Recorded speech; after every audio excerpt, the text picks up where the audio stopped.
دکتر صاحب، عبدالله رئیس اجرایی حکومت افغانستان، بسیار زیاد تشکر از وقتی که در اختیار ما گذاشتین. شما در دیدار با باراک اوباما رئیس جمهور ایالات متحده آمریکا درباره کدام مسائل کلیدی صحبت کردید؟ بسم الله الرحمن الرحیم. من تشکر میکنم از شما. البته اجلاس سران ناتو است که برگزار میشه، اجلاس نوبتی، و قضیه افغانستان هم فردا روش بحث صورت میگیره. در حاشیه از او دیدارهایی داشتیم که امروز با رئیس جمهور اوباما هم فرصت دیدار بود. مسائلی که البته مطرح میشه همه جوانب قضیه افغانستان در بر میگیره، از کمک ها و همکاری های بین المللی بر افغانستان در عرصه نظامی و ملکی تا به بحث مصالح ملی، مناسبات منطقوی و همکاری های منطقوی بین افغانستان و کشورهای منطقه و مسائلی که تعهداتی که افغانستان در قبال مردم داره، از جمله اصلاحات، مبارزه با فساد اداری، حاکمیت قانون، اصلاحات انتخاباتی و همین ها در همه عرصه ها صورت گرفت. رئیس جمهور افغانستان و ما زار تشکر و قدردانی کردیم از تصمیم ایالات متحده آمریکا که برای دوام همکاری هایشان تصمیم گرفتن و برای حمایت مالی که از اطمینان دادن از نیروهای امنیتی ما می داشته باشند. البته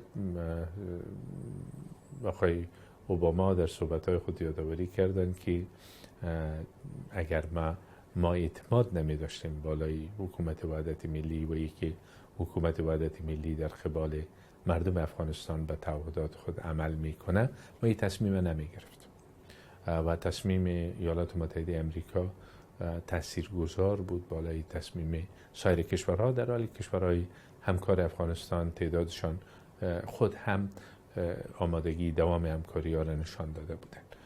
از این لحاظ بیشترین بحث روی مسائل امنیتی افغانستان، مسائل ثبات در کشور و مسائل اصلاحات و مبارزه با فساد اداری روی از این مسائل متمرکز بود.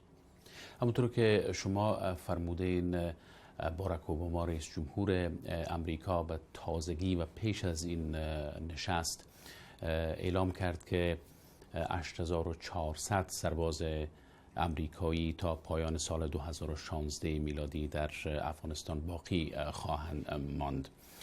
این خبر ممکنه برای شما امیدوار کننده باشه، اما برای طالبان که از مخالفان حکومت وحدت ملی بودند، اونها همواره با حضور نیروهای خارجی در افغانستان مخالفت نشان دادن. آیا ادامه حضور نیروهای خارجی در افغانستان به معنای تداوم جنگ در این کشور است؟ خب در مورد ادامه حضور نیروهای خارجی، هر افغان آرزویشی خواد بود و هست و از ما هم هست که ما روی پای خود بایستیم در تأمین امنیت و در دفاع کشور از ظرفیت‌ها و نیروهای خود و از منابع خود استفاده کنیم. چیزی که این کار مشکل ساخته ادامه جنگ است و اگر طالبان هم واقعا آرزویی را داشته باشد که در افغانستان نیروهای خارجی نباشه، راهش قطع جنگ است.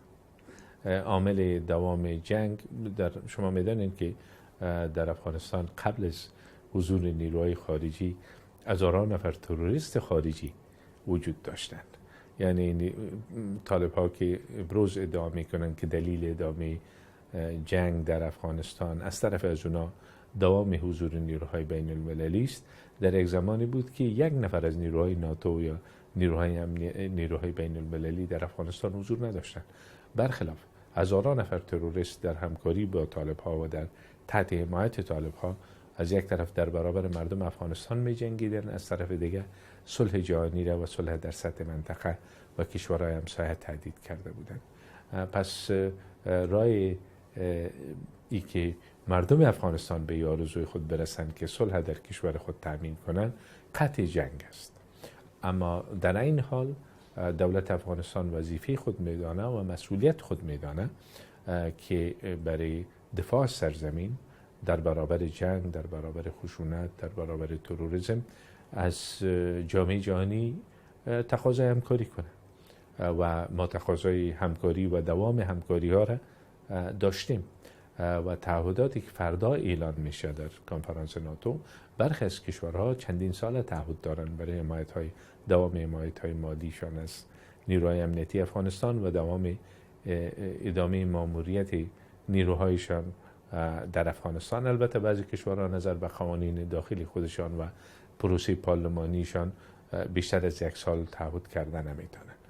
پس در حالی که ادامه جنگ آرزوی ما نیست، داوطلب جنگ هم ما نبودیم، اما برای دفاع کشور و برای تامین امنیت کشور جلب همکاری بین المللی را ما وظیفه خود میدانیم. طالب ها اگر بهانه برای دوام جنگ داشته باشند، اونا بدون حضور نیروهای خارجی هم جنگ دوام دادن و بسترسازی برای فعالیت های تروریستی در افغانستان بودن و با استفاده از خاک افغانستان در بیرون از کشور و بدون اجرا. جناب دکتر، باراک اوباما همچنان گفت که وضعیت امنیتی افغانستان هنوز هم متزلزل هست و طالبان هنوز هم به عنوان یک تهدید پنداشته میشن. آیا طالبان توان براندازی حکومت شما را دارن؟ خب اینا که آرزویشان همی بود. اصلا بعد از سال 2014 فکر میکردن تا ختم سال 2014 یا در نهایت سال 2015 اونا میتونن از لحاظ فعالیت‌های نظامیشان مسلط شوند، با توسل به جنگ و خشونت مسلط شوند به بخش عمده از افغانستان. به این آرزوی خود نرسیدن و این کار تحقق پیدا نکرده. مردم افغانستان هم دوباره طالبانی شدن افغانستان نمیخواهند. نیروهای امنیتی افغانستان هم شهامت خوبی از خود نشان دادن و با دادن قربانی سنگین دفاع کردن از مردم و در این حال جامعه بین المللی هم در پهلوی مردم افغانستان هست. اما مهمترین مسئله در این راستا چیست؟ کو حقانیت موضع دولت افغانستان است. در حالی که دفاع را ما مسئولیت خود میدانیم، همیشه دروازه صلح و گفتگو را باز گذاشتیم، اما که متاسفانه جواب رد از طرف طالبان در این قسمت ارائه شده و این سبب دوام جنگ در کشور بوده. علت دوام جنگ در کشور بوده. چرا تلاش‌های صلح شما به نتیجه نرسیده دکتر صاحب؟ هر دلیلی که وجود داشته، او دلیل مربوط به دولت افغانستان نمی شده.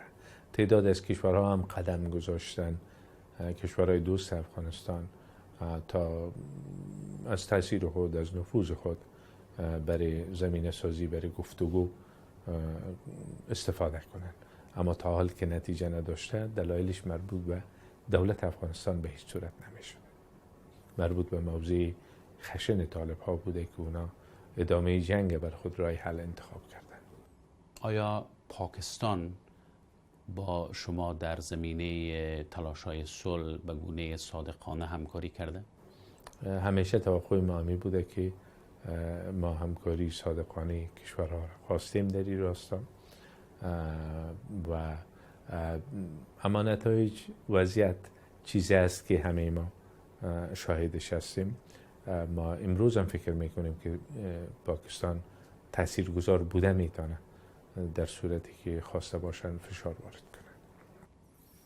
جیمز اپاتورای، معاون منشی عمومی ناتو در امور سیاسی و امنیتی، در مصاحبه اختصاصی به ما گفت که افغانستان همسایه‌ای داره که در توقف ورود شورشیان در امتداد مرز همکاری کافی نمیکنه.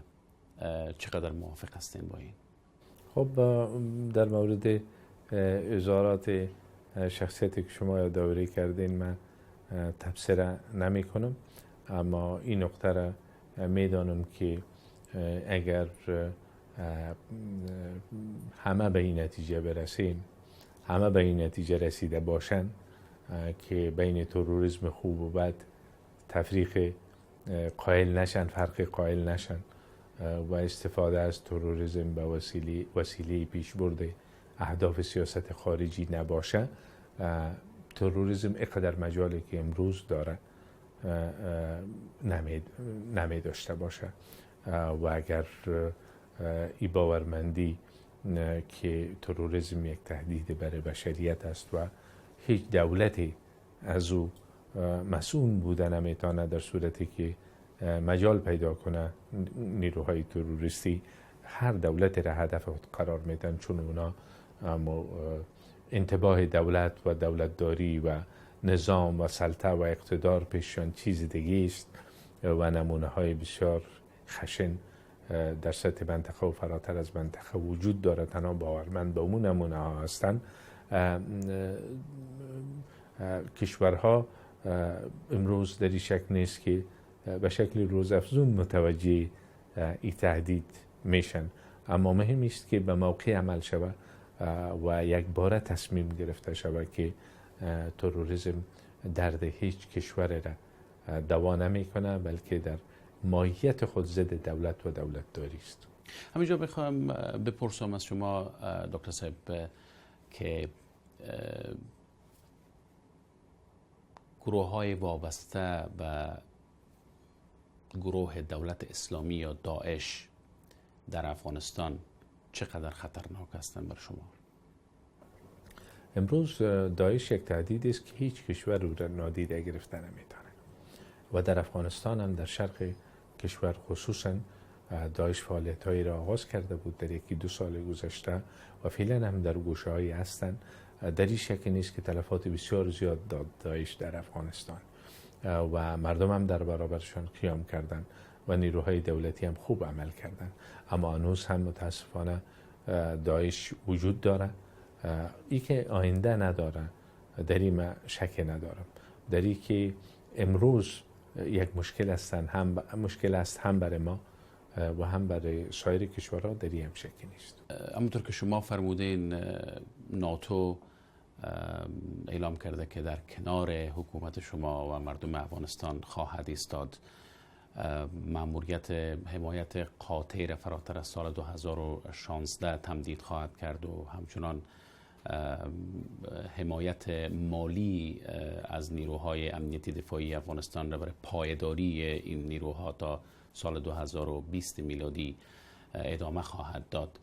اما در بدلش از شما هم خواسته های دارد، هم ناتو و هم جامعه جهانی، همونطور که شما هم فرمودین مبارزه با فساد اداری، حکومتداری خوب، تأمین حقوق زنان و کودکان، اصلاحات انتخاباتی و اینها. آیا موفق بودین در کمتر از 2 سال حکومتتان در این عرصه ها؟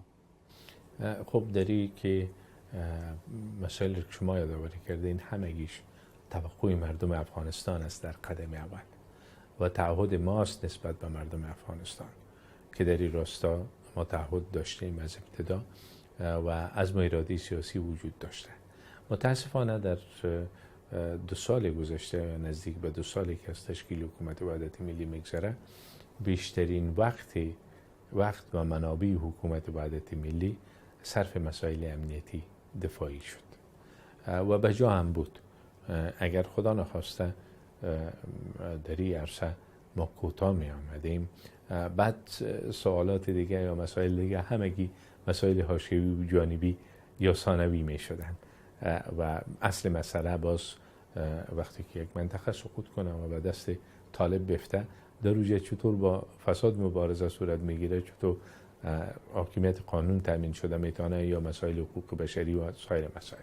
از این لحاظ در حالی که به منظور براعت دادن خود یا حکومت وحدت ملی همه ما مطرح نمی کنم، بلکه باعث یک واقعیت کشور ما مطرح می کنم.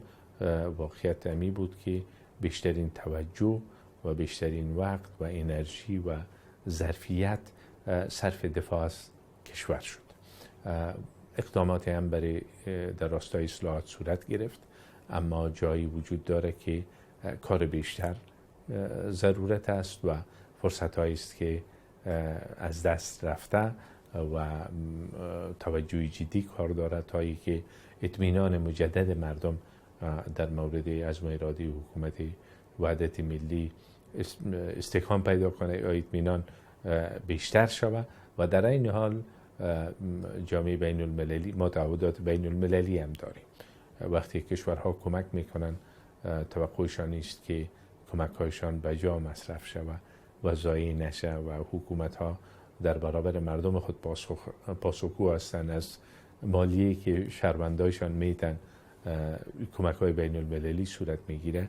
این هم ما یک مسئله طبیعی میدانیم که در حالی که زمینه همکاری های متقابل بین جامعه جهانی و افغانستان از زمان تشکیل حکومت وحدت ملی به مراتب بیشتر شده و بهتر شده، در این حال توقعات هم توقعات بجاست. با عنوان سوال آخر، دیدگاه شما برای آینده افغانستان، برای 5 سال آینده چیست؟ افغانستان را چگونه افغانستان میبینین برای نسل نو؟ خب چالش های امنیتی انشالله با همه مشکلاتی که داره گذرا خواهد بود و ما راهی را برای رسیدگی به مشکلات امنیتی دفاعی میبینم و بیشترین امید ما انشالله به یاری خداوند بزرگ به حمایت مردم است. مردم در پهلوی نیروهای خرابکار، نیروهای آشوبگر، نیروهایی که به کشتار مردم بیگناه دست میزنند و دارایی عامه را برباد میتن و فرصتها را میسوزانند، به اصطلاح آتش میزنند، مردم افغانستان به اونا هم راه نیستن. یک امیدواری بسیار خوب است. نکته دومی است که جامعه بین المللی به حیث همکارای ما تعهد خود ثابت ساختن و تعهد دوامدار دارند و در پهلوی حکومت وحدت ملی عزم و اراده بر انجام تعهدات خود نسبت به مردم دارند که همه اینها انشالله زمینه سازی شود که ما بریم به طرف بهبود وضعیت و ای که تنها درباره چالش ها صحبت نکنیم، بلکه فرصت هایی که ایجاد شده که فرصت ها تنها بر افغانستان هم نیست بلکه همه منطقه میتونه از اون مستفید شود. اگر شما چند برنامه همکاری های منطقوی ده که قدم های عملی در رو راستا گذاشته شده، مثل بندر چابهار، پروژه کازا، پروژه تمدید لین برق از طریق دوشی به بامیان و سایر نقاط افغانستان، همه اینها مسائل وصل کردن خط آهن، چندین برنامه است که نقاط مختلف افغانستان با هم وصل میکنه و کشورها را از طریق افغانستان با هم وصل میکنه. مسئله تپی، همه اینها کلش میتونه که به توسعه افغانستان کمک کنه، برای زدودن فقر و رفع بیکاری در کشور کمک کنه، در حالی که مفادی تنها به محدود به افغانستان نمیمانه بلکه همه کشورهای منطقه میتونن از این فرصت ها بهره برداری کنن به نفع خود و ای که در سطح منطقه حرکت اقتصادی به میان بیایه یا بیشتر شود، ما یک سرمایه گذاری در نه تنها در توسعه و اقتصاد مردمان منطقه میدانیم بلکه سرمایه گذاری در ثبات و امنیت منطقه هم میدانیم. دکتر صاحب، عبدالله رئیس اجرایی حکومت افغانستان، بسیار سپاسگزار هستم از شما. تشکر. سلامت باشید. تشکر بسیار زیاد.